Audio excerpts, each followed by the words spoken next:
Ces deux axes sont précisément la charité comme communion entre tous les membres, mais une communion qui a pour visée de pouvoir reconnaître véritablement ce que Dieu a révélé en son Fils Jésus-Christ.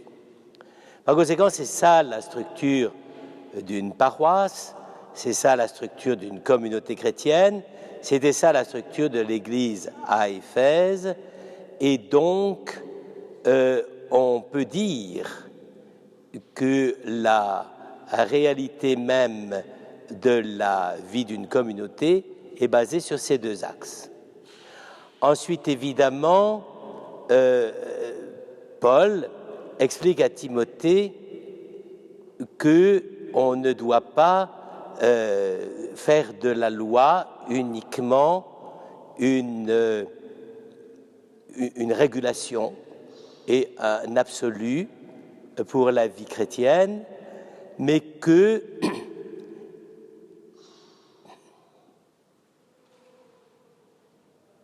merci beaucoup, merci bien.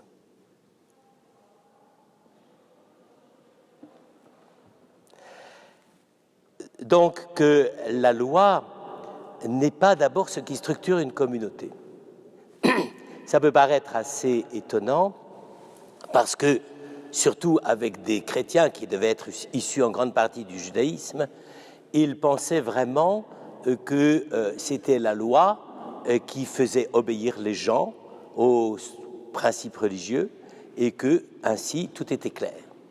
Paul explique que la loi a comme but de viser à écarter tous les comportements qui sont cause de scandale, de troubles et de chute des frères.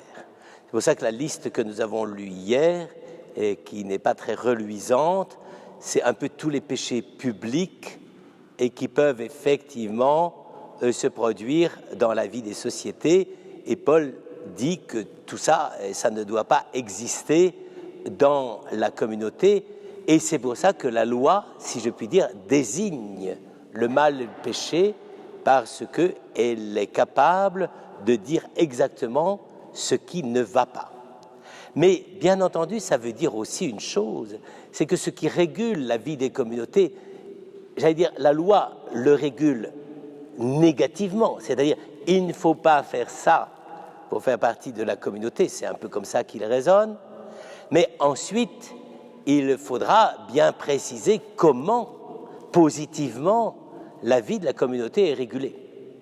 Donc vous voyez, c'est assez subtil. La plupart du temps, on ne lit pas ça avec beaucoup d'attention, mais c'est bien ça dont il est question. C'est-à-dire, il ne suffit pas de ne pas être cause de scandale, il y a quelque chose d'autre qui fait que la vie de la communauté est réelle, qu'elle fait avancer, qu'elle construit la communauté.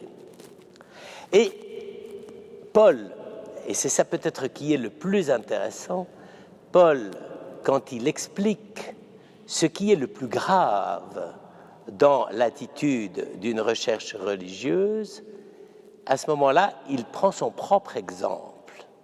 Il dit qu'il a été le persécuteur des premiers chrétiens qui croyaient au Christ. Et là, j'allais dire, pour lui, c'est pire que de désobéir à la loi. C'est pas simplement toucher les règles du comportement, c'est toucher la réalité fondamentale du lien que nous pouvons avoir chacun d'entre nous avec le Christ.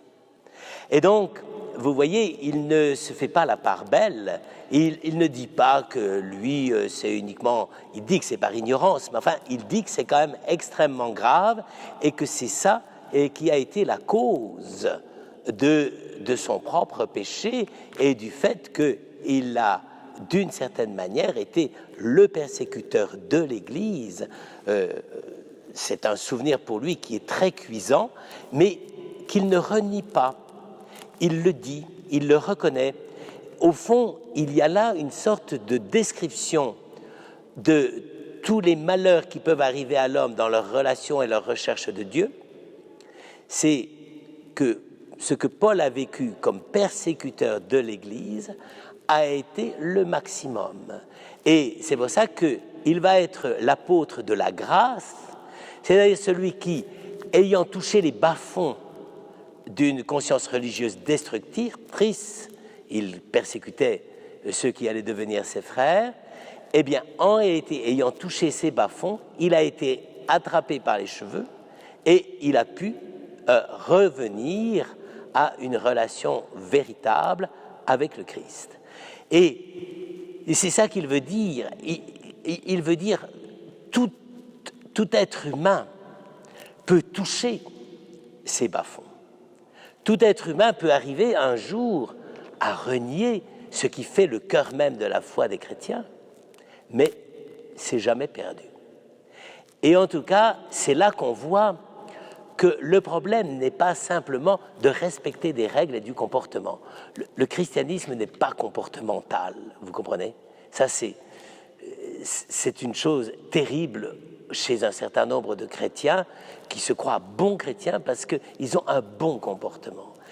Précisément, Paul démonte complètement et publiquement, puisque cette lettre va être destinée à être lue à tous ceux qui font partie de la communauté dont Timothée est le responsable, eh bien, il dit, oui, il y a pire que de ne pas obéir aux commandements, aux préceptes et aux injonctions.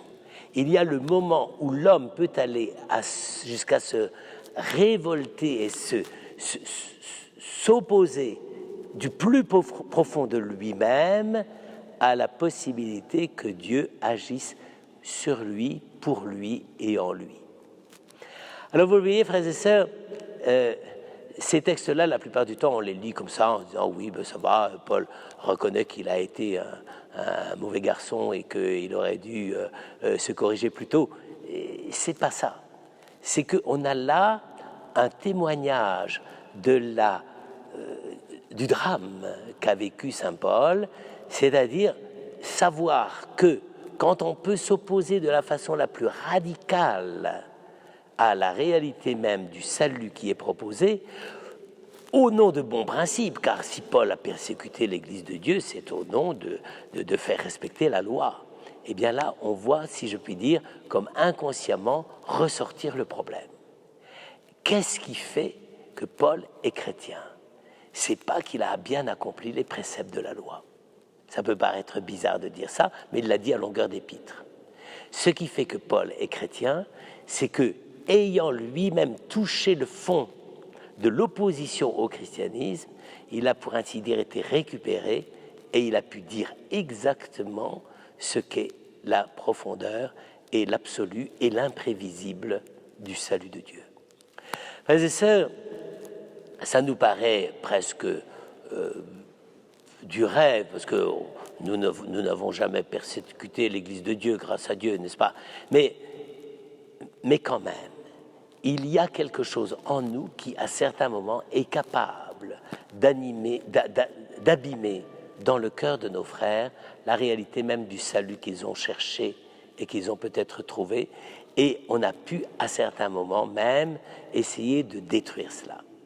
Nous ne sommes jamais à l'abri de cela.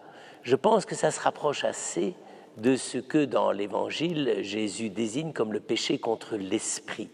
C'est-à-dire un péché, une faute, qui ne se contente pas de dénoncer les défauts. T'as fait ça, t'as fait ci, etc. Ah oui, d'accord. Non, mais qui peut aller jusqu'à dénoncer la réalité même de notre fidélité à Dieu.